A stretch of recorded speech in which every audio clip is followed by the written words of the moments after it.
الحمد لله والصلاة والسلام على سيدنا محمد وعلى آله وأصحابه أجمعين. أما بعد فأعوذ بالله من الشيطان الرجيم. بسم الله الرحمن الرحيم.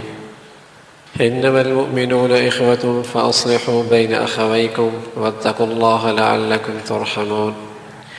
يا أيها الذين آمنوا لا يسخر قوم من قوم عسى أن يكونوا خيرا منهم ولا نساء من نساء عسى أن يكن خيرا منهن ولا تلمزوا أنفسكم ولا تنابزوا بالألقاب بئس الاسم الفسوق بعد الإيمان ومن لم يتب فأولئك هم الظالمون.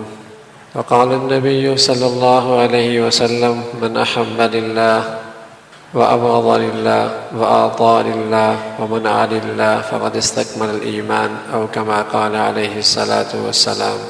صدق الله العظيم. اللهم صل على سيدنا محمد وعلى آل سيدنا محمد وبارك وسلم. اللهم صل على سيدنا محمد وعلى آل سيدنا محمد وبارك وسلم. میرے معزز مسلمان بزرگوں، عزیز بھائیوں اور امت مسلمہ کی مقدس ماں اور بہنوں، کچھ عادات اور کچھ خوبیاں اور کچھ خرابیاں انسانی زندگی میں ایسی ہیں جس سے انسان کا ایمان معلوم ہوتا رہتا ہے کہ اس کی ایمان کی سطح کیا ہے۔ کچھ علامات بتلائی گئی کہ ان کی موجودگی میں اس کی ایمان کی سطح کیا ہوگی، اور جب بندہ ان خوبیوں سے محروم ہوگا تو پھر اس کی ایمان کی سطح کیا ہوگی۔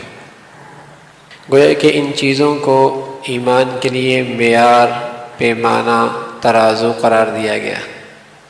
بس اوقات انسان ظاہری لحاظ سے بہت سارے احکامات کی تعمیل کر رہا ہوتا ہے، ظاہر بھی اس کا اچھا خاصا ہوتا ہے، فرض اور نوافل کا اہتمام بھی کر رہا ہوتا ہے، لیکن کچھ اس کے اندر کھوٹ ہوتا ہے، کچھ اس کے اندر کینہ کے کانٹے ہوتے ہیں، کچھ اس کے اندر بغض کی چبھن ہوتی ہے جو اسے کی زندگی کو ہر وقت بے چین رکھتی ہے، ہر وقت بے چین رکھتی ہے۔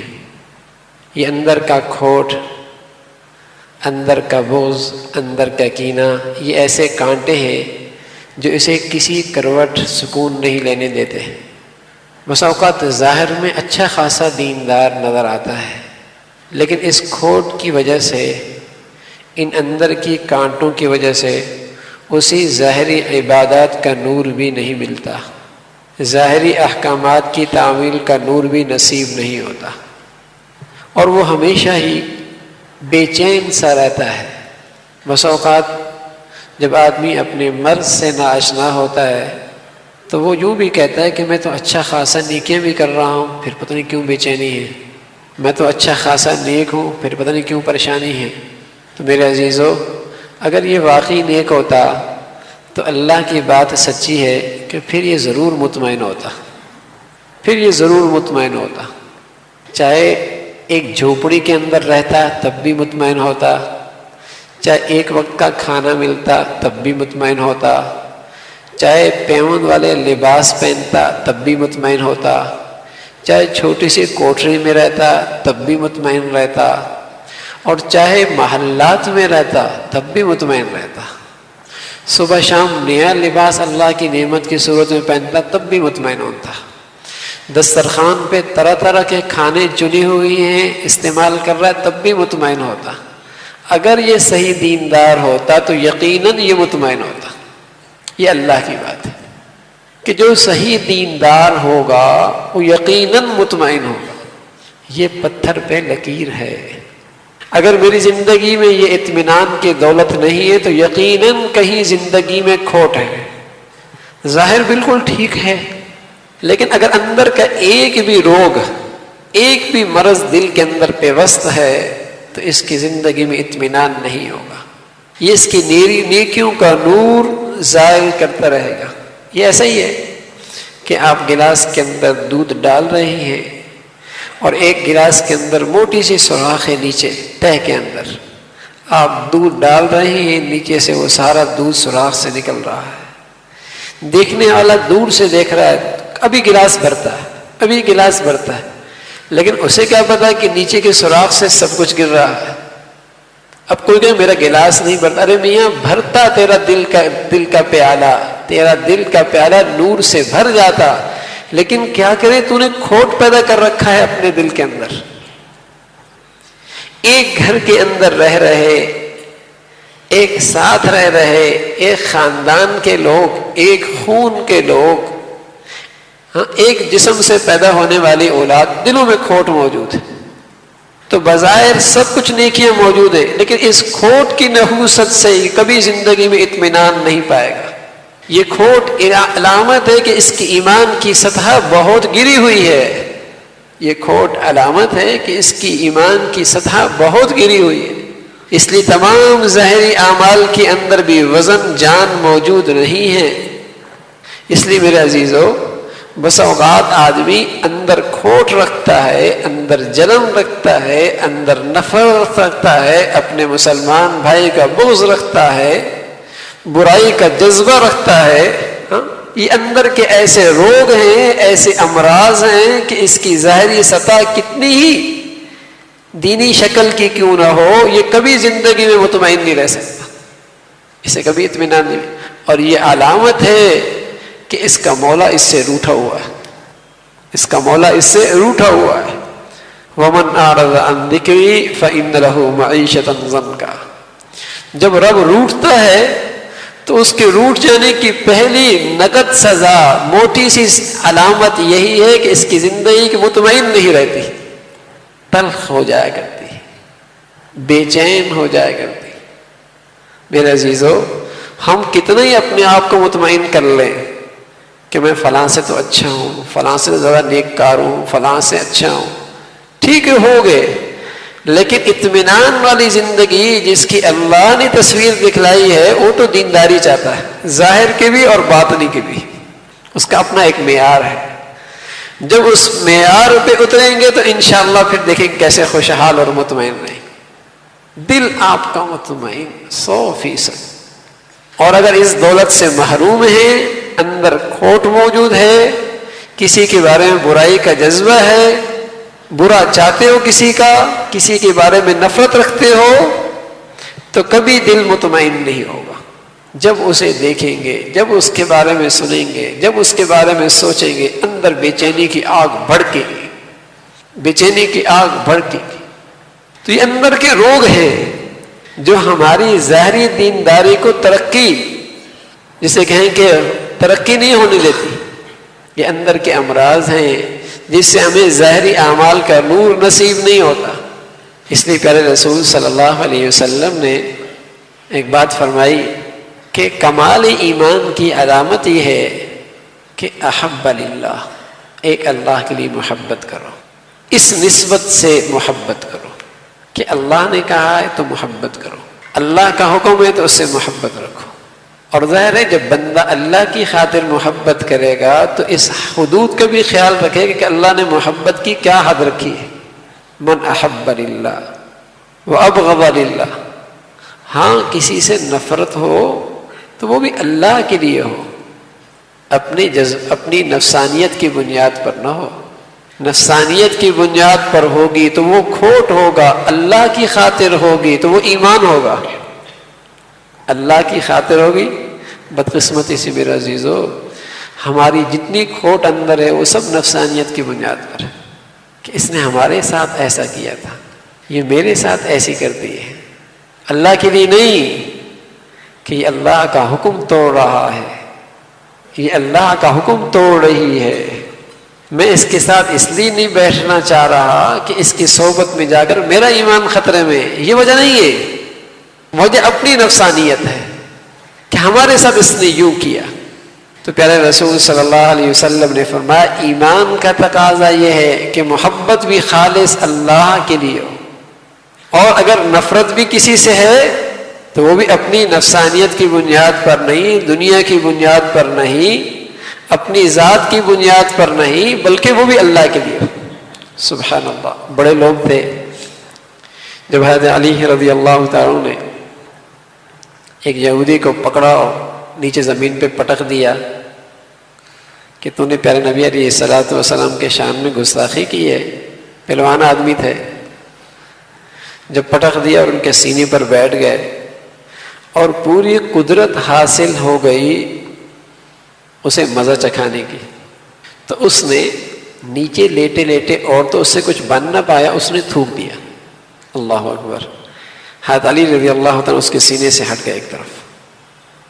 اسے حیرت ہوئی کہ بڑی مشکل سے میں قابو میں آیا تھا اور میں نے تمہیں اور تکلیف پہنچائی کہ تمہیں تھوک دیا اور پھر تم ہٹ گئے. علی رضی اللہ عنہ فرمانے لگے ہاں پہلے میرا غصہ اللہ کے لیے تھا، جب تم نے میرے اوپر تھوکا تو اس میں میری نفسانیت بھی شامل ہو گئی تھی. پہلے غصہ اللہ کی، وہ عبادت تھا، وہ دین تھا، وہ اللہ کی محبت کا تقاضا تھا، وہ ایمان کا تقاضا تھا. لیکن جب تم نے تھوکا تو اس کے اندر میری نفسانیت آ گئی، اس لیے میں ہٹ گیا. میرے عزیزو، ہم یہ دیکھیں کہ ہمارے آپس کے تعلقات خراب ہوتے ہیں کس بنیاد پر ہوتے ہیں؟ اندر جو کھوٹ آ رہا ہے کس بنیاد پہ آ رہا ہے؟ کیوں یہ چیزیں پیدا ہو رہی ہیں؟ صرف اس لیے کہ نفسانیت. اس نے میرا خیال نہیں کیا، اس نے میرا استقبال نہیں کیا، اس نے میری خدمت نہیں کی، اس نے میرا یوں انداز میں میرے ساتھ رویہ اختیار نہیں کیا. الامان والحافظ.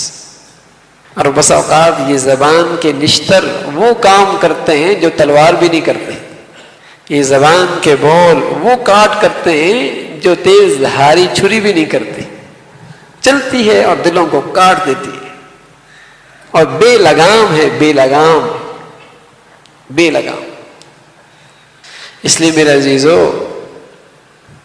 کچھ چیزیں ایسی ہیں جس سے آدمی کا ایمان کا پتہ لگتا ہے کہ کتنا ایمان، کتنا پانی میں ہے، کتنا پانی میں. ان میں ایک یہ ہے کہ یہ نفرت اور محبت کس بنیاد پر ہے. حضرات صحابہ رضوان اللہ علیہم اجمعین چونکہ ایمان کے بہت اعلیٰ درجے پر فائز تھے، بہت اعلیٰ درجے پر، جس کا نتیجہ یہ تھا کہ سبحان اللہ اشداء علی الکفار رحماء بینہم. یہ صحابہ کی شان ہے کہ آپس میں ریشم سے زیادہ نرم اور ملائم، اور اللہ کے جو دشمن ہیں ان کے لیے تلوار سے زیادہ سخت. اشداء علی الکفار، ان کی وہ سختی بھی عبادت تھی، ان کی وہ غصہ بھی عبادت تھا، اور آپس کی نرمی بھی عبادت تھی. یہ بڑھیا ایمان کی علامت تھی. ہاں انسان تھے، کبھی آپس میں اونچ نیچ ہو جاتی تھی، لیکن اس اونچ نیچ کو اپنے دل میں نہیں رکھتے تھے. ایک مرتبہ حضرت صدیق اکبر رضی اللہ تعالیٰ عنہ نے حضرت عمر رضی اللہ تعالیٰ نے کچھ کہہ دیا.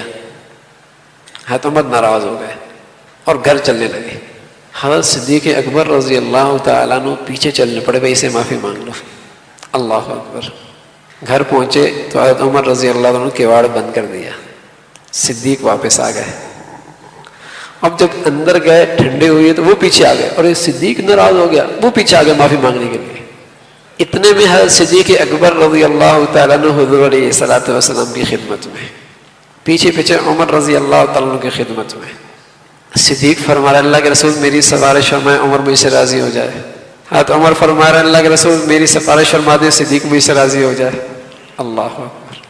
یہ بڑے لوگ تھے، یہ بڑے لوگ. یہ تھا رحماء دلوں میں ذرہ برابر کھوٹ نہیں تھا. انسان تھے، کوئی فرشتے نہیں تھے، ان کے اندر بھی یہ جذبات تھے، حالات سے وہ بھی متاثر ہوتے تھے، لیکن ایمان ان سب چیزوں پر غالب تھا. ایمان کا نور ان کی سب چیزوں پہ حاوی تھا. اگر اونچ نیچ ہو جاتی تو ان کا ایمان انہیں بیٹھنے نہیں دیتا جب تک کہ اندر سے اس چیز کو نکال نہ پھینکے. تو حضور علیہ الصلوۃ والسلام فرمانے عمر صدیق کا میری وجہ سے خیال کر لو، صدیق کا میری وجہ سے خیال کر لو. تو یہ بڑے لوگ تھے. اس لیے میرے عزیزو یہ بڑی ایمان کی علامت ہے کہ جس طریقے سے ہمارا ظاہر دین کے مطابق ہو، ہمارا باطن بھی دین کے مطابق ہو، اس کے اندر کسی کا کھوٹ نہ ہو. طویل روایت ہے کہ جب حضرت ایک صحابی رضی اللہ تعالیٰ عنہ حضور علیہ الصلوۃ والسلام کی خدمت میں آئے اور ابھی تک ان کے داڑھی مبارک سے وضو کا پانی گر رہا تھا، ہاتھ میں جوتے اٹھائے ہوئے تھے، حضور علیہ الصلوۃ والسلام کے مجلس میں آ کے بیٹھنے لگے تو حضور نے فرمایا یہ شخص جو آنے والا نہیں جنتی ہے۔ اللہ اکبر۔ کل پھر اسی طرح مجلس حضور علیہ الصلوۃ والسلام کے پاس قائم تھی، اتنے میں پھر وہی صحابی آئے، حضور نے فرمایا یہ آنے والا جنتی ہے۔ صحابہ تو بڑے حریص قسم کے لوگ تھے کہ یہ سعادت اس دھرتی پر زمین پر چلتے ہوئے اس دنیا کے اندر اسے کیسے نصیب ہو گئی کہ حضور نے اپنی زبان سے اسے اسی دنیا میں جنت کی بشارت دے دی۔ کون سا عمل کرتا ہے؟ بڑے حریص لوگ تھے۔ فوراً ایک نے اس صحابی کا ساتھ لے لیا کہ بھائی میں آپ کے یہاں مہمان رہنا چاہتا ہوں۔ کہا بہت خوشی سے۔ ایک دن گزرا، 2 دن گزرے، 3 دن گزرے، کوئی خاص عمل تو نہیں دیکھا۔ گناہوں سے پاک زندگی تو ہر ایک کی تھی، عام معمولات کی زندگی تو ہر ایک کی تھی، لیکن کوئی ایسا عمل جس کی وجہ سے کہا جا سکے کہ حضور نے اس عمل کی وجہ سے اسے بشارت دی ہے، وہ نظر نہیں آیا۔ آنے والا مہمان میزبان سے کہنے لگا سچی بات یہ ہے کہ تمہیں یہ سعادت حضور کی زبان سے حاصل ہوئی ہے، میں یہ چاہ رہا تھا کہ تمہاری زندگی کے رات دن دیکھوں، وہ عمل دیکھوں، اسے اپناؤں تاکہ یہ نصیب میرے بھی ہو جائیں۔ اس نے کہا کوئی خاص عمل تو نہیں ہے، ہاں ایک بات ہے، ایک بات وہ یہ کہ جب رات کو بسترے پہ جاتا ہوں تو چند لمحے کے لیے اپنے دل کی طرف متوجہ ہوتا ہوں کہ اس دل میں کسی کا کھوٹ تو نہیں ہے، کسی کے لیے نفرت تو نہیں ہے، یا نفاق تو نہیں ہے، یا کسی کے لیے برائی کا جذبہ تو نہیں ہے، سب کو اللہ کی خاطر معاف کر کے دل کو صاف کر کے سوتا ہوں۔ اس نے کہا یہی وہی عمل ہے جس کی وجہ سے تمہیں یہ دولت ملی ہے، یہی وہی عمل ہے۔ اس لیے میرے عزیزو، چونکہ آج یہ مرض بہت ہے، اس لیے کہ دنیا پرستی ہے۔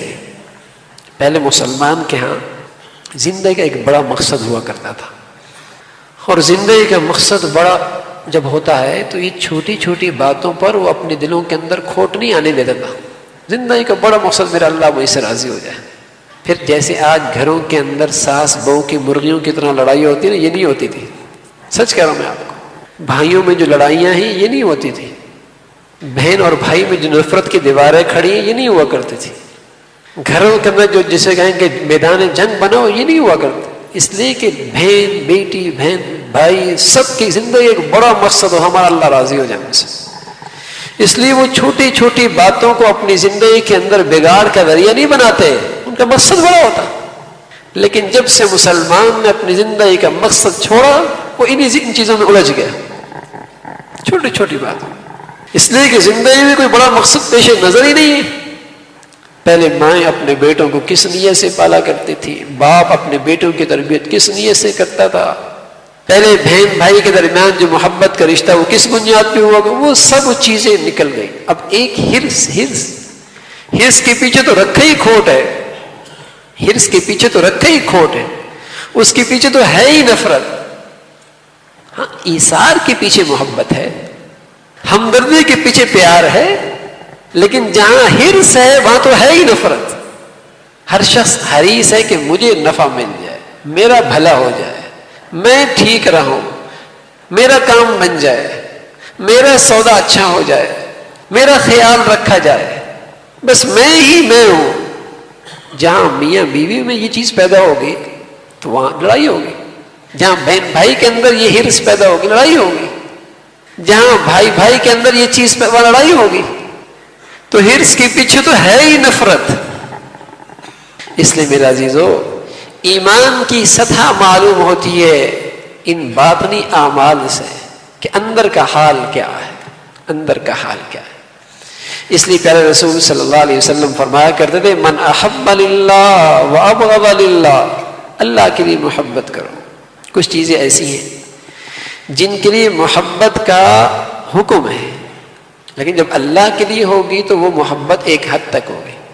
قل ان کان آباؤکم وابناؤکم واخوانکم وازواجکم وعشیرتکم واموال اقترفتموها وتجارۃ تخشون کسادها ومساکن ترضونها احب الیکم من اللہ ورسولہ وجہاد فی سبیلہ فتربصوا حتی یأتی اللہ بامرہ۔ ایک فرشت ہے جن سے محبت انسانی فطرت میں داخل ہے، باپ، بیٹا، بھائی، بیوی، شوہر، خاندان، مال، تجارت، گھر، ان سے محبت ایک فطرتی چیز ہے، ان سب سے محبت رکھنے کا حکم ہے، لیکن جب اللہ کے لیے ہوگی تو ایک حد تک ہوگی. جب اللہ کے لیے ہوگی، من احب اللہ کے لیے محبت ایک حد تک ہوگی. ہاں کیا ہوگا وہ کہ جہاں بھی ایک طرف اللہ کی محبت اور ایک طرف ان چیزوں کی محبت ہوگی تو وہاں اللہ کی محبت کو ترجیح ہوگا، ان کو نظر انداز کر دی جائے گا. اور جہاں یہ چیز نہیں ہوگی تو ظاہر ہے وہاں پھر بگاڑ ہوگا، وہاں پھر بگاڑ ہوگا. دوسری چیز رسول کریم صلی اللہ علیہ وسلم نے فرمائی، وَأَعْطَى لِلَّهِ وَمَنَعَ لِلَّهِ، کہ جو کچھ دے رہا ہے اس دینے کی غرض بھی صرف اللہ کی رضا ہے اور کچھ نہیں. دیکھو میرے عزیزو، ہدیے کے اندر محبت ہے، نیوتا کے اندر نفرت ہے. اب ہمارے ہاں ہدیہ نہیں رہا، نیوتا آ گیا. نیوتا ہندوؤں کا رواج ہے کہ انہوں نے ہمارے ہاں یہ چیز بھیجی تھی، ہم بھی ان کے ہاں یہ چیز بھیج دیں. انہوں نے ہمارے ہاں کچھ نہیں بھیجا تھا، ہم بھی کچھ نہیں بھیجیں گے. یہ تبادلہ ہے. شادی، بیاہ، ولادت، کوئی موقع ہو تو ہدیہ نہیں رہا بلکہ نیوتا ہو گیا. اس لیے ان نیوتے کی بنیاد پر نفرتیں عام ہیں. ہم نے تو یہ بھیجا تھا، انہوں نے تو یہ بھیجا ہے، واپس کر دو انہیں. کیا ہم اتنے گرے ہوئے لوگ ہیں؟ کیونکہ اللہ کے لیے ہدیہ ہوتا تو اس کے پیچھے تو محبت ہے، اس کے پیچھے تو محبت ہے، پیار ہے. ہدیہ ختم ہو گیا، نیوتا آ گیا، محبت ختم ہو گئی، نفرت آ گئی. بظاہر تحفوں کے بہت زیادہ تبادلے ہیں، لین دین ہے، لیکن محبتیں مفقود ہیں. اس لیے کہ غرض کچھ اور ہے، نیت کچھ اور ہے، جذبہ پیچھے کچھ اور ہے. پہلے معمولی سی چیز ہوتی، جذبہ ہوتا محبت، تو اس سے دل میں محبت پیدا ہوتی. فرمایا ایمان کا تقاضا یہ ہے کہ اللہ کے لیے دو. ہاں کسی کو نہیں بھی دے رہے تو وہ بھی اللہ کے لیے، کہ اللہ نے یہاں دینے کا حکم نہیں دیا، یہاں مال لگانے سے منع فرمایا ہے، یہاں سے اللہ نے روکا ہے، وہ بھی اللہ کے لیے. تو نہ دینا بھی عبادت بن جائے گا، دینا بھی عبادت بن جائے گا. تو پیارے رسول صلی اللہ علیہ وسلم نے فرمایا فقد استکمل ایمان، یہ ہے کامل ایمان والا، یہ کامل ایمان. تو جتنی میرے عزیز ہو، جتنی اندر کھوٹ ہوتا ہے اتنی ہی ایمان کی سطح گرتے چلی جاتی ہے، گرتی چلی جاتی ہے. اور یہی چیز آدمی کی زندگی کو ہر کروٹ بے چین رکھتی ہے. ہر کروٹ تسبیحات بھی چل رہی ہے، ذکر بھی چل رہا ہے، بعض اوقات تہجد بھی چلتے ہیں، لیکن میرے عزیزو یہ کھوٹ اس کی ایمان کی سطح کو بڑھنے نہیں دیتا، اس کی ایمان کی سطح کو بڑھنے نہیں دیتا. اس لیے اللہ رب العزت نے بطور خاص سورہ حجرات کے اندر اس کا ذکر فرمایا اور کئی ساری آیتیں اس کے متعلق بھیجی. ایمان والو لا یسخر قوم من قوم عسى ان یکونوا خیرا منهم، کسی کو نظر حقارت سے نہ دیکھو، ہو سکتا ہے وہ اللہ کیا تم سے بہتر ہو. کیا پتا تمہیں، کسی کی ظاہری حالت پہ نہ جاؤ، پتہ نہیں اس کا دل اللہ کی محبت سے کتنا سرشار ہے، وہ اللہ کے کتنا قیمتی ہے. کسی کو حقارت کے نظر نہ دیکھو. اور پھر میرے عزیزو میں اور آپ کسی کو حقارت کی نظر سے دیکھیں، ہم تو کیوں ہم اپنے انجام سے بے خبر ہیں. دن بدلنے میں دیر نہیں لگتے، کہیں ایسا کل مجھے کوئی عبرت کا نمونہ بنا دے، کہیں ایسا نہ ہو کہ مولا کہیں مجھے عبرت کا نشان بنا دے، جیسے آج میں کسی پہ ہنس رہا ہوں کل لوگ مجھ پہ ہنسنے لگ جائیں. اور اللہ کا یہ دستور بھی ہے دنیا میں کہ جب آدمی کسی کے ساتھ حقارت کا معاملہ کرتا ہے تو اللہ پھر اسے حقارت کا نشان بنا دیتا ہے. ڈرنا چاہیے اللہ کی پکڑ سے، اللہ بڑا بے نیاز ہے. افامنوا مکر اللہ فلا یامن مکر اللہ الا القوم الخاسرون. ارے کیا تم اللہ کے داؤ پیچ سے امن میں آ گئے؟ کیا اللہ کے داؤ پیچ سے امن میں آ گئے؟ اللہ کے داؤ پیچ سے تو وہی لوگ امن میں اپنے آپ کو سمجھتے ہیں جو بڑے نقصان اٹھانے والے ہیں. مومن تو سمجھتا ہے کہ اللہ کی پکڑ بڑی شدید ہے. اس لیے فرمایا لا یسخر قوم من قوم عسى ان یکونوا خیرا، کسی پر مذاق نہ کرنا، کسی پر جملے نہ کسنا، کسی کے ساتھ استہزاء نہ کرنا، کسی کو حقیر نہ جاننا. کیا پتا تمہیں ولا تلمزوا انفسکم ولا تنابزوا بالالقاب، برے نام سے نہ پکارنا جس سے اس کا عیب ظاہر ہو، جس سے اس کا نقص ظاہر ہو، جس سے اسے شرمندگی ہونے لگے، نہ کرنا ایسا، کہیں ایسا نہ ہو کل تمہیں اللہ شرمندہ کر دے۔ بعض نوجوان اپنی نوجوانی کے نشے میں اپنے دوستوں کو حقارت کے القاب دیتے ہیں، ٹھنگنے، نہ جانے کیا کچھ، لیکن یہ نہیں سمجھتے کہ اس جوانی کی سزا اللہ بڑھاپے میں دے سکتا ہے۔ کسی لنگڑے کو لنگڑے پن کی اگر ہم نے تانا دیا تو کوئی ایسا نہ ہو کہ اللہ ہم سے یہ ٹانگ کی نعمت لے لے۔ کسی آنکھ سے محروم کو اگر ہم نے اندھے پن کی اگر تانا دیا، کہیں ایسا نہ ہو کہ اللہ ہم سے بینائی کی نعمت لے لے۔ کسی فقیر کو فقر کی وجہ سے تانا دیا، کہیں ایسا نہ ہو کہ اللہ ہم سے مال کی دولت لے لے۔ دیر نہیں لگتی، وَتِلْكَ الْأَيَّامُ نُدَاوِلُهَا بَيْنَ النَّاسِ، یہ دن آتے جاتے رہتے ہیں، کبھی کوئی اوپر تو کبھی کوئی نیچے، کبھی کوئی عزت والا تھا، کبھی کوئی ذلیل، یہ آتے رہتے ہیں۔